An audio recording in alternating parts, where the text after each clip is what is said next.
যুক্তরাষ্ট্রের অভিবাসন ব্যবস্থা বড় ধরনের চাপের মুখে পড়েছে। আমেরিকান ইমিগ্রেশন কাউন্সিল প্রকাশিত এক প্রতিবেদনে বলা হয়েছে, অভিবাসন বিষয়ক আবেদন ও নিষ্পত্তির প্রক্রিয়ায় ব্যাপক জট তৈরি হয়েছে। প্রতিবেদনে বলা হয়েছে 2016 সাল থেকে 2025 সাল পর্যন্ত সময়ে অভিবাসন সংক্রান্ত অপেক্ষমান মামলা বা ব্যাকলগ 35 লাখ থেকে বেড়ে 1,16 লাখ ছাড়িয়েছে। বিশ্লেষণে আরও দেখা যায়, নতুন আবেদন জমা পড়ার হার বাড়লেও তা নিষ্পত্তির হার সমানভাবে বাড়েনি।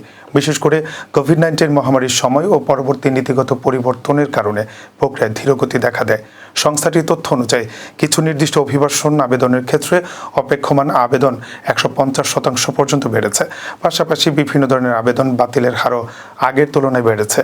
নীতিগত পরিবর্তনের কারণে কিছু ভিসা ও কর্মসংস্থান সংক্রান্ত আবেদন যাচাই আরও কঠোর হওয়ার সময় ও জট দুটোই বেড়েছে বলে প্রতিবেদনে উল্লেখ করা হয়।